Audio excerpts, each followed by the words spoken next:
चुनाव आयोग ने कोई जांच की घोषणा करने के बजाय इस पूरे इसको दबाने की उन्होंने कोशिश की, डराने की कोशिश की, एफिडेविट पर देने की बात की।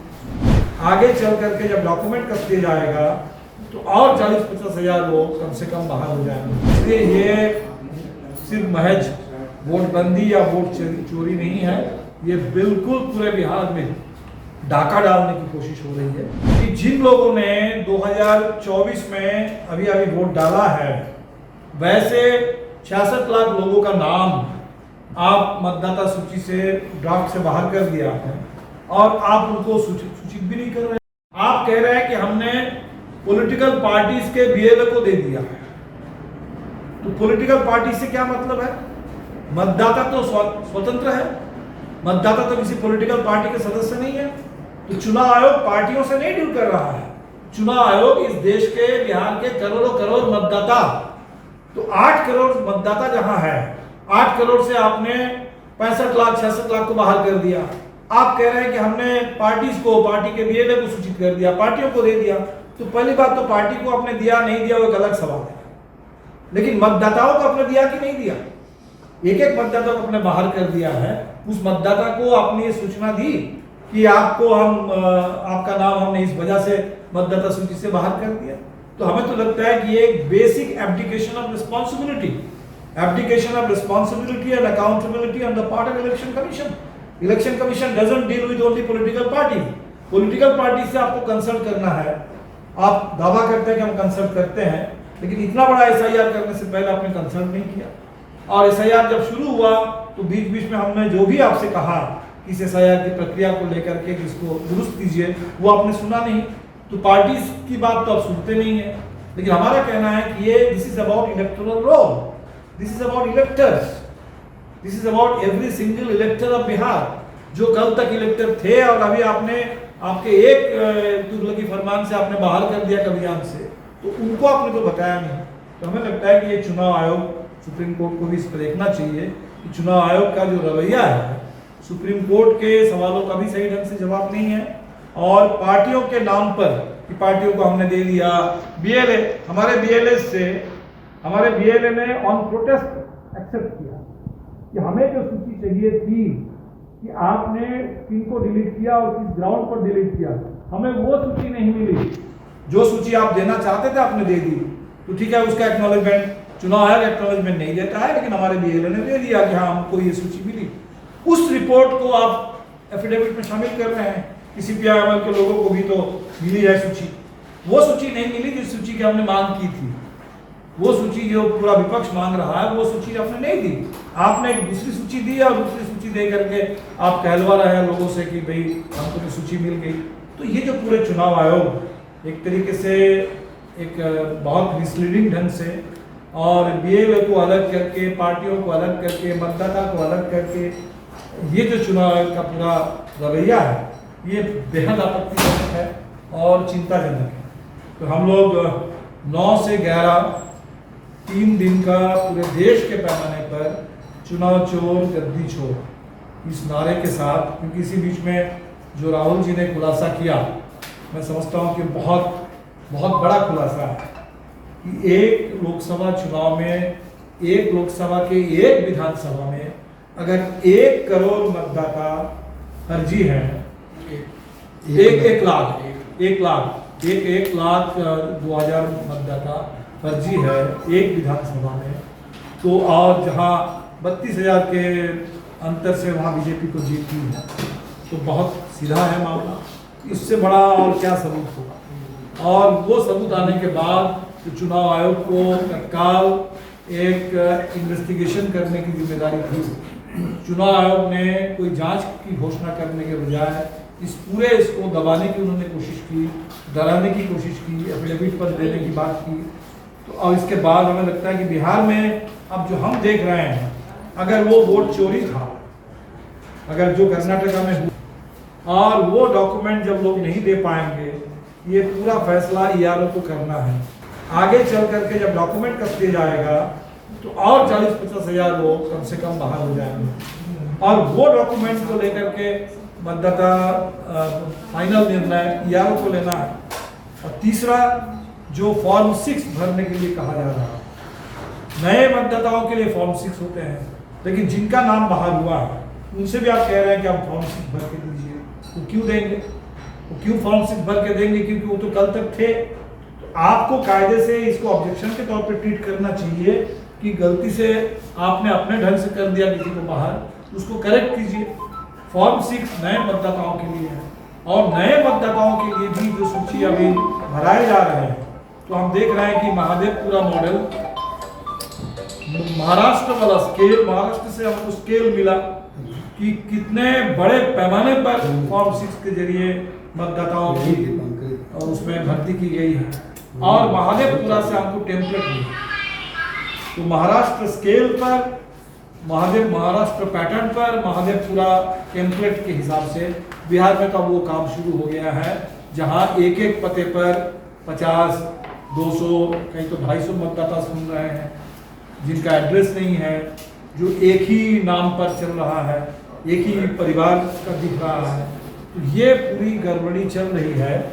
इसलिए अभी उसका 1/3 हिस्सा हमें दिखा है, जो 65 लाख, और 2/3 उसमें बाकी है, बीआरओ के जरिए होगा और जो फॉर्म 6 के जरिए होगा। इसलिए ये सिर्फ महज वोटबंदी या वोट चोरी नहीं है, ये बिल्कुल पूरे बिहार में डाका डालने की कोशिश हो रही है। और इसीलिए हम लोगों ने 9 से 11 ये अभियान लिया। 12-13 हमारी केंद्रीय कमेटी की मीटिंग पटना में ही होगी। हमारे पूरे देश भर से केंद्रीय कमेटी के साथी अब आएंगे। 12-13 को हम लोग बैठक करेंगे।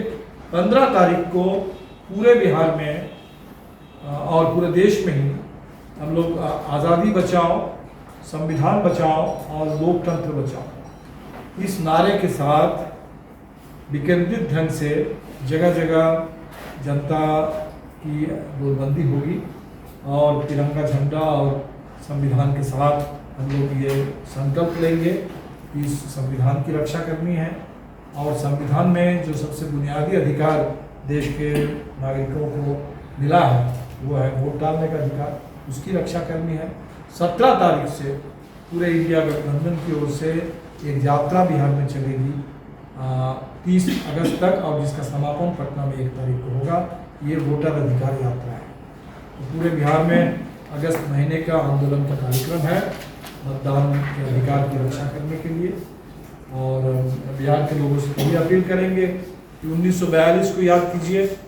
1942 में महाराष्ट्र से नारा आया था, कांग्रेस का अधिवेशन वहीं हो रहा था, जहाँ से गांधी जी ने करो या मरो का नारा दिया था, अंग्रेजों भारत छोड़ो का नारा दिया था, और जिसके चलते उस समय कांग्रेस के पूरे नेतृत्व को जेल में डाला गया था। लेकिन बिहार के नौजवान थे जिन्होंने उस करो या मरो का जो नारा था, अंग्रेजों भारत छोड़ो का नारा था, उस नारे को अपना आंदोलन का नारा बना लिया, और 11 अगस्त आते आते हमारे 7 नौजवान पटना में शहीद हो गए उस तिरंगा को फहराते हुए। तो 1942 के आंदोलन को पूरे देश में सफल बनाने का काम सबसे ज़्यादा बिहार से हुआ था। महाराष्ट्र से नारा आया था और बिहार से हुआ था। इस बार भी जो महाराष्ट्र में चोरी हुई है चुनाव की, और जो 2024 के चुनाव की भी चोरी, जिसका सबूत हमें कर्नाटक से मिला है, तो ये चुनाव चोर गद्दी छोर, ये जो नारा पूरे देश में गूंजने लगा है, इस नारे को भी, इस आंदोलन को भी साकार करने, इसको सफल बनाने की पूरी जिम्मेदारी बिहार के कंधों पर है। 7 करोड़ 15 लाख 7 करोड़ 15 लाख एन्यूमरेशन फॉर्म के आधार पर उस समय चुनाव आयोग ने कहा था कि 14,29,000 लोग चुनाव आयोग के हिसाब से प्रोबेबली डेड, जब टोटल था 7 करोड़ 15 लाख 82,000। और 22 तारीख आते आते 22 तारीख का जो आंकड़ा है उसमें भी एन्यूमरेशन फॉर्म लगभग उतना ही है, 7 करोड़ 16 लाख। लेकिन मरने वालों का आंकड़ा बढ़ के हो जाता है 18,66,869। और फिर जो फाइनल आया है उसमें ये हो गया है 22 लाख। तो आप देखेंगे कि इनके आखिरी हफ्ते में जो मरने वालों की संख्या है वो अचानक बिल्कुल आपके नहीं, मरने वालों का 22 लाख, मरने वालों का आंकड़ा 22 लाख है। तो 14,29,000 से छलांग लगा करके ये 22 लाख में पहुंच जाता है। मतलब 7.5 लाख से भी ज्यादा मरने वालों के आकलन में इजाफा हो जाता है आखिरी सप्ताह में। उसी के साथ साथ आप देखेंगे कि जो जिस कैटेगरी में कहा जा रहा है परमानेंटली माइग्रेटेड, बिहार से जो स्थायी तौर पर बाहर जा चुके हैं, बाहर के ही अब बासिंदा हो चुके हैं, ये जो आंकड़ा है ये आपके 18 तारीख को 19 जुलाई का जो प्रेस रिलीज था उसमें ये आंकड़े थे 19,74,000। 19,74,000 ये 19 तारीख को चुनाव आयोग का आंकड़ा था कि 19,74,000, 20 लाख से कम ये लोग बिहार से स्थायी तौर पर बाहर जा चुके हैं। और ये आंकड़ा जो फाइनल रिपोर्ट आई उसमें ये आंकड़ा हो गया है आपके 36 लाख। आप देखिए, छलांग देखिए, आखिरी हफ्ते में ये आपके 19 लाख से छलांग लगा करके 36 लाख, लगभग डबल एक हफ्ते में। शुरुआती 3 हफ्ते में 19 लाख था और आखिरी हफ्ते में वो छलांग लगा करके 36 लाख हो गया। इसी तरह का आंकड़ा देखिए, एक आंकड़ा आता है अनट्रेसेबल, जो आंकड़ा शुरू में 11,000 था, 19 तारीख को, 22 तारीख को भी 11,000 समथिंग था। ये आंकड़ा हो गया है 1 लाख। परमानेंट माइग्रेशन के आंकड़े में लगभग वो दुगुना हो गया, 19 लाख से वो 36 लाख हो गया। अनट्रेसेबल का आंकड़ा 11,000 से 1 लाख हो गया। लेकिन जो डुप्लीकेट एंट्री, डुप्लीकेशन का आंकड़ा है वो 7.5 लाख से घट करके अब 7 लाख हो गया। ये कुल मिलाकर के आंकड़ों का पूरा जो एक जबरदस्त, उसको क्या कहा जाए, जादू चुनाव आयोग ने जो कर दिया SIR में, इसका कोई जवाब तो है नहीं। अब आइए कि सुप्रीम कोर्ट ने जो चुनाव आयोग से कहा, और हम लगातार देख रहे हैं कि सुप्रीम कोर्ट चुनाव आयोग को एक कॉन्स्टिट्यूशनल बॉडी के हिसाब से ट्रीट कर रहा है, और इसीलिए सुप्रीम कोर्ट ने अभी तक कोई ऑर्डर नहीं किया, सुप्रीम कोर्ट ने सिर्फ एडवाइस किया। लेकिन सुप्रीम कोर्ट के हर एडवाइस वो चुनाव आयोग ने पूरी तरह से एक उसकी उपेक्षा करते हुए, अवहेलना करते हुए सिरे से खारिज कर दिया। जैसे चुनाव आयोग ने, सुप्रीम कोर्ट ने चुनाव आयोग से कहा था कि डॉक्यूमेंट में आप आधार को शामिल कीजिए, आप राशन कार्ड को शामिल कीजिए, आप शामिल कर दीजिए उसमें वोटर आई कार्ड को। ये चुनाव आयोग ने सिरे से इनकार कर दिया। अभी जो चुनाव आयोग से सुप्रीम कोर्ट ने कहा था कि आप जो जिन लोगों को आपने बाहर किया है इलेक्टोरल ड्राफ्ट रोल से, किस कारण से आप हिंदी में मिल रही है, लेकिन जो लोग डिलीट हो गए हैं नाम, ज्यादातर जिलों से हमें जो रिपोर्ट मिल रही है कि वो सूची अंग्रेजी में है, वो सूची हिंदी में है भी नहीं, और उसमें कारण नहीं बताया जा रहा। तो आपको पता है कि सुप्रीम कोर्ट ने चुनाव आयोग से कहा था कि 9 अगस्त तक आप इस पर अपना जवाब फाइल कीजिए, और वो जवाब चुनाव आयोग का आ गया है सुप्रीम कोर्ट के सामने, और वो जवाब तो और ज्यादा परेशान करने वाला जवाब। तो जवाब इतने कैजुअल तरीके से जवाब दिया गया है, उसमें तो एक जगह हमारी पार्टी का नाम भी लिया गया कि हमने CPI-ML को भी ये उपलब्ध करा दिया। तो हमारी पार्टी का नाम चुनाव आयोग के एक रजिस्टर्ड और मान्यता प्राप्त पार्टी के हिसाब से हमारी पार्टी का नाम है CPI-ML लिबरेशन।